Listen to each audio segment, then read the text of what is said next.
Nathalie, d'abord, préside une très belle association qui s'appelle les Cigognes, en Alsace, qui vient en aide aux enfants en détresse, je crois, qu'on peut dire comme ça. Donc Nathalie a déjà un grand cœur. Mais a-t-elle aussi une grande attention, notamment chez L'Oréal, puisqu'elle dirige, donc elle est membre du comité exécutif, et elle dirige la division monde de L'Oréal Produits Professionnels. Ma première question, Nathalie, c'est pourquoi, au fond, avoir accepté cette invitation sur le thème de l'attention? Pourquoi, finalement? La raison profonde. Bonsoir à tous. En fait, j'ai accepté cette invitation parce que je me suis dit que forcément, j'apprendrais quelque chose ce soir, et je suis vraiment pas déçue. Et que par rapport aux thèmes qui ont été abordés, comme la conscience de soi, pour moi, c'est très important de temps en temps de prendre du temps pour m'ouvrir la tête, faire autre chose que d'être dans mon petit monde de mon entreprise. Et voilà la première raison pour laquelle j'ai accepté. La deuxième, peut-être, c'est parce que juste le nom de l'entreprise positive que vous m'avez fait découvrir, eh bien, ça me parle parce que je suis archi convaincue que l'entreprise peut faire une différence positive dans le monde. Et c'est un petit peu ce qui me motive à travailler au quotidien. Très chouette. Alors, pour faire le lien avec une autre dirigeante, Amélie, je me tourne vers toi à nouveau. Quel est, pour vous, dans votre style de leadership, au fond, votre attitude au quotidien, quelle est la place de l'attention, finalement, accordée dans la manière dont vous menez vos équipes? En fait, tout à l'heure, quelqu'un a posé la question de savoir ce qu'il fallait faire pour les politiques, pour influencer les politiques. Moi-même, j'ai été élue conseillère régionale d'Alsace en 2010. Et je me suis rendu compte à cette occasion que, contrairement à ce qu'on pense, les gens ne votent pas que parce qu'on leur donne des subventions ou je ne sais pas quoi, parce que c'est vrai que pas mal de politiques font ça. Mais en réalité, je crois que les gens nous ont élus parce qu'on était sincères et qu'on voulait vraiment faire une différence pour notre région. Et en ce qui me concerne, c'était le cas. Et dans l'entreprise, finalement, c'est pas très différent. Les gens ne votent pas pour nous, mais en fait, ils nous suivent ou ils nous suivent pas. Et je crois que ce qui fait la différence, c'est justement l'attention qu'on leur porte, la sincérité de l'approche qui fait que les collaborateurs ont envie de nous suivre. Et pour moi, c'est clairement le modèle de leadership que j'ai développé déjà depuis un certain nombre d'années. Est-ce qu'on peut développer un petit peu toutes vos convictions, des exemples peut-être de pratiques que vous avez, vous, en tant que leader chez L'Oréal? Oui. Alors, en fait, chez L'Oréal, j'ai développé un concept que j'appelle la Great Place to Win. Donc, je pense que pour la plupart d'entre vous, vous avez entendu parler des Great Place to Work. Oui, certainement. Oui. C'est juste pour vérifier si vous n'en avez pas marre. Ouais. Donc, je viens d'une entreprise, j'ai passé 19 ans chez Mars. Et chez Mars, une entreprise familiale un peu particulière, puisque c'est un très très grand groupe qui est très peu connu, mais qui est par exemple 1,5 fois plus grand que L'Oréal, donc ça donne une petite idée de la taille de l'entreprise, mais 100% familiale, appartenant à la famille Mars, qui a développé justement un concept de leadership d'entreprise vraiment tourné vers l'attention des gens. Et par exemple, quand on était un dirigeant chez Mars, on ne pouvait pas être promu si on n'avait pas un bon classement en Great Place to Work au même titre que du chiffre d'affaires, du profit ou de la part de marché. Et depuis que je suis arrivée chez L'Oréal, j'ai appelé ça la Great Place to Win parce que je voulais démontrer mon engagement sincère vis-à-vis de mes collaborateurs et de dire qu'une entreprise, c'est là pour faire du profit, gagner de l'argent, c'est clair, mais pas que. Et que ce qui est certain, c'est que j'ai pu démontrer depuis peut-être mes 15 dernières années, depuis que j'ai pris des jobs de direction générale, qu'effectivement, il y a une corrélation directe entre comment les gens se sentent dans l'entreprise et la performance. Et que c'est quand les collaborateurs se sentent émotionnellement engagés avec l'entreprise, quand ils ont la possibilité de faire ce qu'ils peuvent faire de mieux tous les jours, quand ils se sentent respectés, responsabilisés et développés, eh bien, c'est là qu'on a les meilleurs résultats.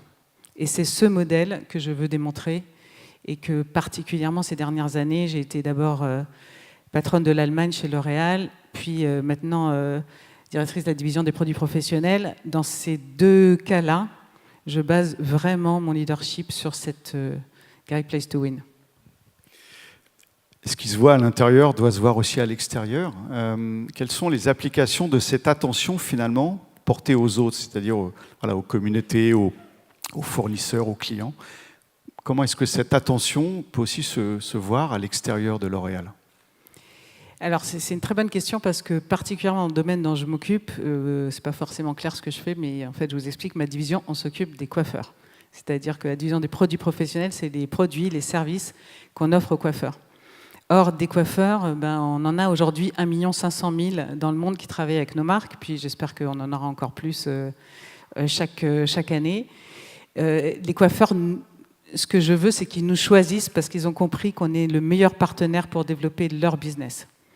Et on a une vraie mission auprès d'eux, qui est d'accompagner la profession et de faire en sorte qu'effectivement, ils réussissent.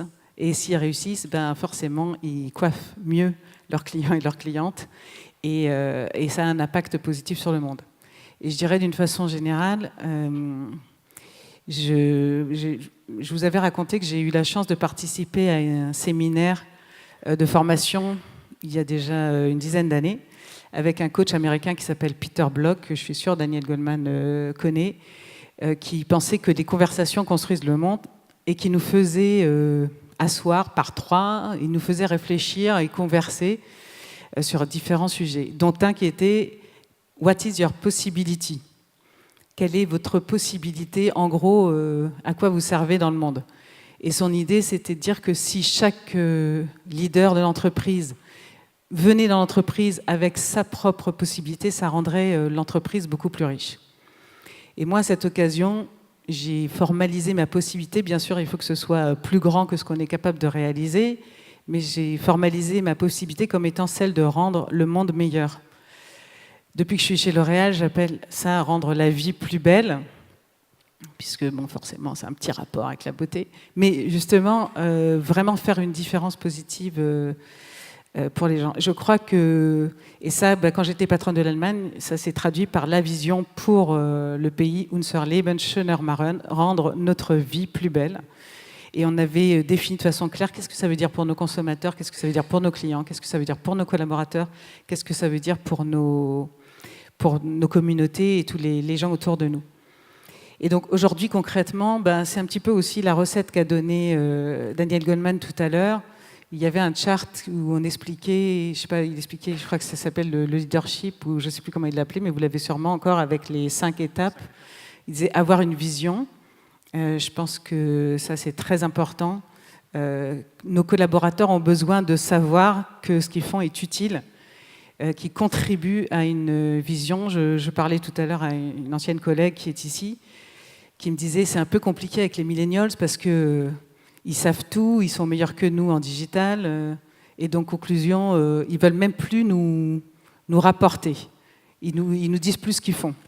Et c'est vrai.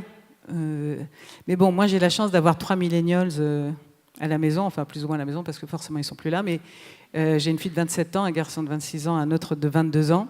Donc je vois assez bien comment ils vivent et je dois dire que je suis absolument convaincue qu'ils sont beaucoup plus informés que nous, qu'ils sont beaucoup plus intelligents, qui sont beaucoup plus vifs. D'ailleurs, tout à l'heure, quand Daniel Goleman pose la question qui a le 10 en intelligence intellectuelle, j'ai dit moi, mais en fait, pas du tout. C'est que j'avais mal compris.